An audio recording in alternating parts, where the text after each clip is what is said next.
You ask Tiger to solve. This deals with linear equations with one unknown. The final result is w equals 9.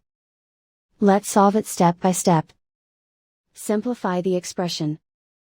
Find the greatest common factor of the numerator and denominator. Factor out and cancel the greatest common factor. Swap sides.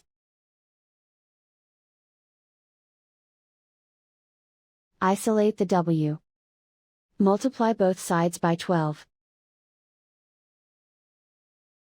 Group like terms. Multiply the coefficients. Simplify the fraction. Multiply the fractions. Simplify the arithmetic.